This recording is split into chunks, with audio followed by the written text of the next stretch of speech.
चलो देखो, दो शांत हो जाओ। देखो, हमने तुम लोगों को पढ़ाया था जनक श्रृंखला का चुनाव करना। सबसे पहले हम लोग पढ़े थे जनक श्रृंखला का चुनाव करना। तो जनक श्रृंखला का चुनाव करते समय याद रखो बेटा, जनक श्रृंखला का चुनाव करते क्यों है ना? सुकून से बैठ जाओ, आवाज मत करो सब। तो जनक श्रृंखला का चुनाव, जनक का मतलब जानते हो? जनक का मतलब होता है पेरेंट्स। तो इसी तरह से इसमें भी देखो बहुत सारी शाखाएं दिख रही हैं, बहुत सारे मल्टी बॉन्ड्स दिख रहे हैं, बहुत सारे फंक्शनल ग्रुप दिख रहे हैं, बहुत सारे कार्बन दिख रहे हैं। तो इनमें हम लोगों को एक जनक का चयन करना है, एक जनक का चुनाव करना है। तो हम लोग भी यहाँ पे क्या करेंगे? एक जनक का क्या करेंगे? चुनाव करेंगे। बात समझ गए? तो याद रखें कि सबसे पहले हम लोग क्या करेंगे? जनक श्रृंखला का चुनाव करेंगे। तो मैंने लास्ट वीडियो में बताया था कि जनक श्रृंखला का चुनाव किस तरीके से किया जाता है। तो जनक श्रृंखला का चुनाव करते समय उपनियम नंबर प्रथम का ध्यान रखा जाता है। किसका रखा जाता है? उपनियम प्रथम का ध्यान रखा जाता है। उपनियम प्रथम होता क्या है? उसमें बताया गया है तुम लोगों को कि उपनियम प्रथम के अंतर्गत उस जनक श्रृंखला का चुनाव किया जाता है जिसमें क्रियात्मक समूह, बहुबंध और कार्बन की संख्या अधिक से अधिक उपस्थित होती है। उसे हम लोग जनक श्रृंखला का चुनाव करते हैं। बात समझ गए? उस जनक श्रृंखला का चुनाव करते हैं जिसमें क्रियात्मक समूह, बहुबंध और कार्बन की संख्या अधिक से अधिक होती है। ये मैंने तुम लोगों को बताया था। दूसरा क्या रूल था? उपनियम द्वितीय का था। उपनियम द्वितीय में बताया गया था यदि दो जनक श्रृंखलाएं समान कार्बन की हो तो, कैसी हो? तो दो जनक श्रृंखलाएं समान कार्बन की हो तो उस जनक श्रृंखला का चयन करते हैं जिसमें प्रतिस्थापी समूह की संख्या क्या होती है? अधिक से अधिक होती। उस जनक श्रृंखला का चुनाव करते हैं जिसमें प्रतिस्थापी समूह की संख्या क्या होती है? अधिक से अधिक होती है। तो मैंने तुम लोगों को एग्जाम्पल देकर बताया था कि किस जनक श्रृंखला का चुनाव करते हैं यदि दो जनक श्रृंखलाएं समान कार्बन की दी गई हो तो। फिर उसके बाद मैं तीसरा उपनियम तृतीय में बताया था कि जब द्विबंध और त्रिबंध दोनों समान मतलब कि समान स्थिति पर आ जाए तो जनक श्रृंखला का चुनाव किस तरीके से जनक श्रृंखला का चुनाव करते हैं। तो उसमें मैंने बताया था तृतीय नियम में यदि द्विबंध और त्रिबंध समान स्थिति पर आ जाए तो उनमें जनक श्रृंखला के अंतर्गत द्विबंध को ज्यादा प्रायोरिटी दी जाती है, मतलब द्विबंध को ज्यादा वरीयता दी जाती है। ठीक है? उसके बाद उपनियम चतुर्थ के अंतर्गत क्या बताया गया था? उपनियम चतुर्थ के अंतर्गत बताया गया था कि हम लोग जनक श्रृंखला का चुनाव करते हैं तो यदि कार्बन युक्त क्रियात्मक समूह आ जाए तो उस कार्बन युक्त क्रियात्मक समूह को जनक श्रृंखला में लेना आवश्यक होता है। बात समझ रहे हो? तो अब जो है हम लोग 4 नियमों के तहत जनक श्रृंखला का चुनाव करना सीख लिए। अब उसके बाद जो है किस तरीके से उन जनक श्रृंखलाओं का अंकन किया जाता है, तो अंकन के नियम क्या हैं? देखो बेटा, अंकन के नियम क्या हैं? तो अंकन के नियम में देखो बेटा उपनियम प्रथम दिया गया है। कौन सा नियम दिया गया है? उपनियम प्रथम दिया गया है। तो उपनियम प्रथम में क्या बताया गया है? अंकन उस तरफ से किया जाता है जहां से क्रियात्मक समूह इज ग्रेटर देन, बहुबंध इज ग्रेटर देन प्रतिस्थापी समूह। मतलब functional group, multi bond and substitution group दिया हुआ है, प्रायोरिटी इनके बारे में बताया है को कम से कम अंक मिलना चाहिए। इन सब को कम से कम अंक मिलना चाहिए। देखो वरीयता का क्रम लिखा हुआ है। वरीयता के क्रम में क्या बताया गया है कि क्रियात्मक समूह को, अगर किसी यौगिक में क्रियात्मक समूह है तो उस यौगिक में क्रियात्मक समूह को कम से कम अंक मिलना चाहिए। सबसे पहली प्रायोरिटी ये है। बात समझ रहे हो? फिर कह रहा है कि बहुबंध, उसके बाद बहुबंध को कम से कम अंक मिलना चाहिए। फिर कह रहा है कि प्रतिस्थापी, लास्ट में कौन आ रहा है? प्रतिस्थापी समूह। तो सबसे कम प्रायोरिटी प्रतिस्थापी समूह को दी जाती है और सबसे ज्यादा प्रायोरिटी क्रियात्मक समूह को दी जाती है। इसके अकॉर्डिंग जो है, इस रूल के अकॉर्डिंग मैंने यहां एग्जांपल दे रखा है। देखो सबसे पहले क्या करेंगे, यहां देखेंगे कि जनक श्रृंखला तो हमारी 4 कार्बन 1 2 3, देखो 1 2 3 4 कार्बन की है, यही लेना है। 3 कार्बन की तो जनक श्रृंखला हो नहीं सकती, क्योंकि जनक श्रृंखला में कार्बन की संख्या अधिक से अधिक होनी चाहिए। न तो यहां पे क्रियात्मक समूह है और न ही बहुबंध है, तो हमको क्या देखना है, प्रतिस्थापी समूह को देखना है।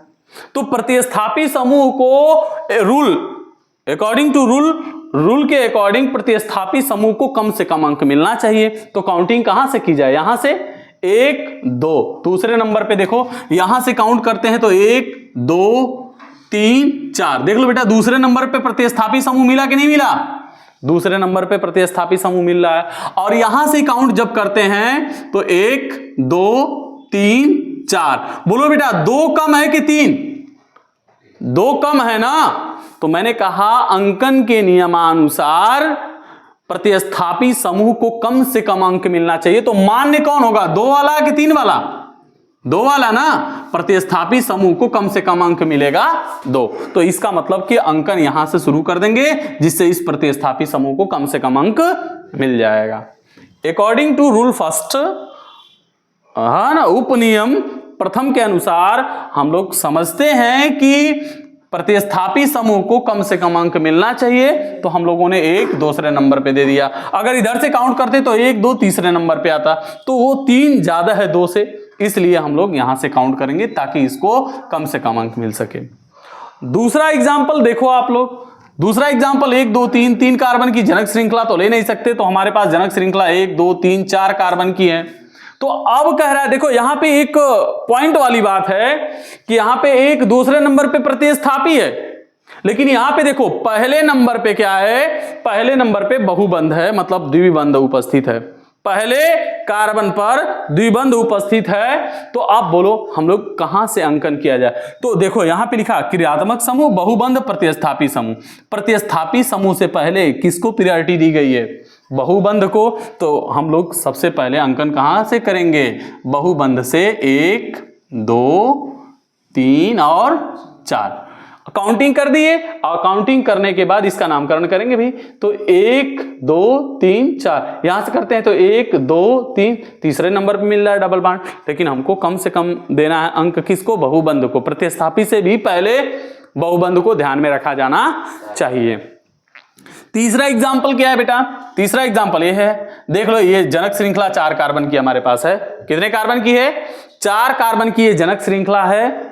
और जनक श्रृंखला 4 कार्बन की है, तो अब इसको क्या करना है, काउंट करना है।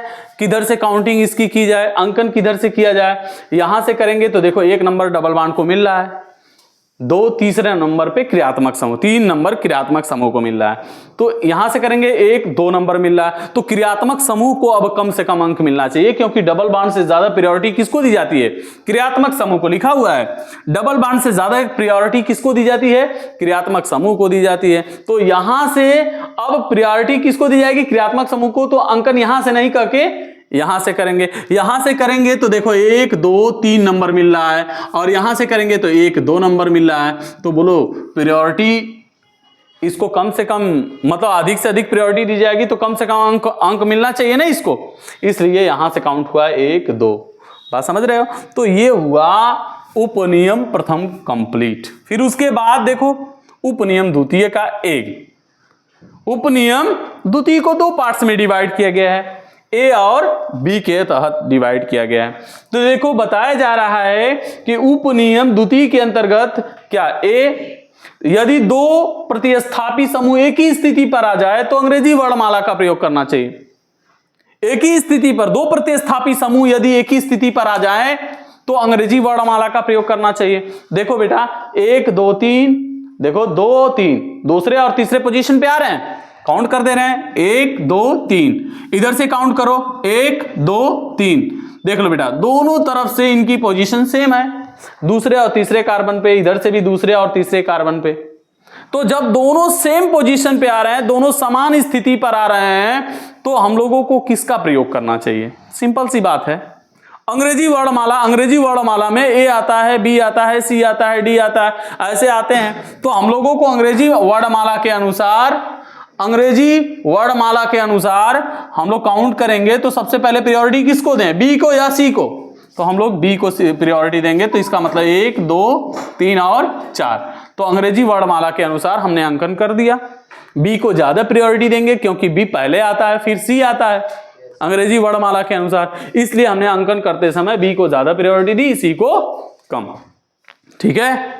उसके बाद देखो नेक्स्ट ये वाला, इसमें देखो 1 2 3 तीसरे और चौथे कार्बन, 1 2 3 4 तीसरे और चौथे कार्बन से 2 प्रतिस्थापी लगे हुए हैं।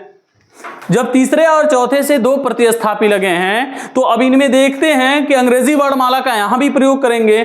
तो यहां एथिल है और यहां मेथिल है। तो अंग्रेजी वर्णमाला के अनुसार पहले ई आता है या यम आता है, ई आता है। तो अंकन कहां से कर देंगे, 1 2 3 1 4 5 1 6 हो जाएगा। राइट।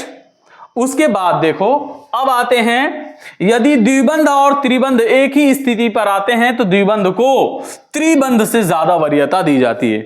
कंडीशन 2 है, उपनियम द्वितीय का कंडीशन 2 है।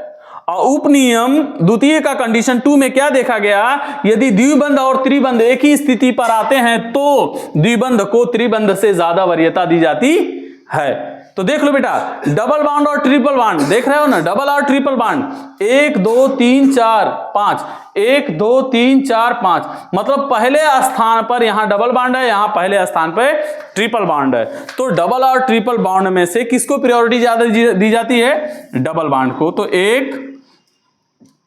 1 2 3 और 4 1 5 काउंटिंग कहां से शुरू हो जाएगी, डबल बॉन्ड से, क्योंकि दोनों समान स्थिति पर, देखो पहले कार्बन से ये भी है, पहले कार्बन से ये भी है। जब दोनों समान स्थिति पर डबल और ट्रिपल बॉन्ड होते हैं तो उनमें डबल बॉन्ड को ज्यादा वरीयता दी जाती है। अब उसके बाद देखो दूसरा इससे एग्जांपल दिया है, CH3 single bond, CH double bond, CH single bond, C triple bond, CH दिया हुआ है। अब यहां पे डबल बॉन्ड कहां है, एक दूसरे स्थिति पर, दूसरे नंबर पे कार्बन पे, और यहां ट्रिपल बॉन्ड पहले ही कार्बन पे। तो यहां पे समान स्थिति में तो है नहीं, इसका मतलब कि पहले कार्बन पे डबल बॉन्ड मल्टी बॉन्ड उपस्थित, ट्रिपल बॉन्ड उपस्थित है। ट्रिपल बॉन्ड उपस्थित होने के कारण काउंटिंग 1 2 3 4 1 5 कर देंगे। तो यहां तक जो है, यहां तक ये कंप्लीट हो गया। कंप्लीट का मतलब कि यहां पे रूल फाइनल हो गया।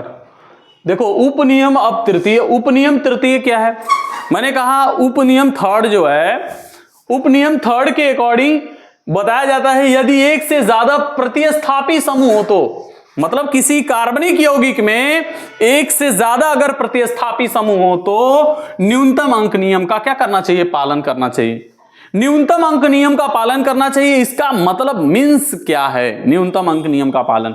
देख लो यहां पे एग्जांपल में दिया गया है, यहां पे जनक श्रृंखला 1 2 3 4 5 कार्बन की है। जनक श्रृंखला कितने कार्बन की है, 5 कार्बन की है। और अब यहां से काउंटिंग किधर से करें, तो न्यूनतम अंक प्रतिस्थापी समूह को कम से कम अंक मिलना चाहिए। यदि किसी कार्बनिक यौगिक में एक से अधिक अगर प्रतिस्थापी समूह है तो उन प्रतिस्थापी समूह को कम से कम अंक मिलना चाहिए। तो मैंने कहा देख लो यहां पे देख लो, यहां पे पहले कार्बन से ही एक प्रतिस्थापी लगा है और यहां पे एक दूसरे कार्बन से प्रतिस्थापी लगा है। जब यहां पे दूसरे कार्बन से प्रतिस्थापी, यहां पहले कार्बन से प्रतिस्थापी लगा है, तो न्यूनतम अंक किसको दिया जाए, इसको कि इसको, यहां से इसको दिया जाएगा, क्योंकि ये न्यूनतम अंक नियम का क्या कर रहा है, पालन कर रहा है। तो ये न्यूनतम अंक नियम का पालन कर रहा है, जिसके अकॉर्डिंग हम लोग यहां से अंकन करना शुरू कर देंगे। फिर उसके बाद देखो यहां पे देख लो, यहां पे एक ही कार्बन से 3 क्लोरीन लगे हैं, यहां पे एक ही कार्बन से 2 ब्रोमीन लगे हैं। यहां पे 2 प्रतिस्थापी हैं और यहां पे 3 प्रतिस्थापी हैं।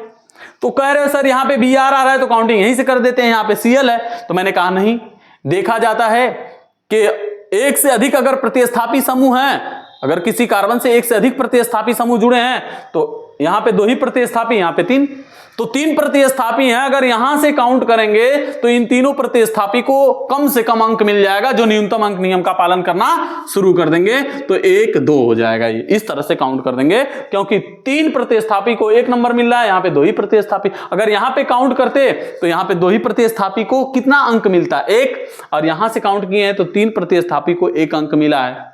इसका मतलब कम से कम न्यूनतम अंक नियम का पालन ये कर रहा है। फिर उसके बाद देखो रूल नंबर चतुर्थ, मतलब 4th, उपनियम नंबर 4 जो है, यदि कार्बन युक्त क्रियात्मक समूह उपस्थित हो तो अंकन उसी कार्बन से शुरू किया जाता है। तो मैंने तुम लोगों को तो बताया था कि अगर किसी कार्बनिक यौगिक में कार्बन युक्त क्रियात्मक समूह उपस्थित होता है तो उसे हम लोग नॉन फंक्शनल ग्रुप कहते हैं। क्या कहते हैं? नॉन फंक्शनल ग्रुप कहते हैं। तो ये तो लाइन तुम लोगों को मैंने पहले ही बताया था कि डॉन जहां से खड़ा होता लाइन वहीं से शुरू होती है। तो बात वही है इसके लिए। देखो अंकन उसी कार्बन से किया जाएगा। तो मैंने कहा CH3 CH2, देखो जनक श्रृंखला तो हमारा कार्बन युक्त क्रियात्मक समूह होगा, तो ये होगा। तो अंकन कहां से करेंगे? यहां डबल बॉन्ड से करें या इधर से करें या यहां से? तो हम देख रहे हैं कार्बन युक्त क्रियात्मक समूह हमारा यहां है। तो 1 2 3 1 4। तो हमने यहां पे अंकन कंप्लीट कर दिया। तो देखो कहा था ना, जहां डॉन खड़ा होगा लाइन वहीं से शुरू होगी, नंबरिंग वहीं से शुरू होगी। यहां से शुरू हुआ 1 2 3 4, कंप्लीट हो गया। तो ये बेटा था अंकन के नियम, खत्म हो गए। अब आएगा नामकरण, किस तरह से इनका किया जाए, नामकरण करने का तरीका पढ़ाया जाएगा। ठीक है, बस।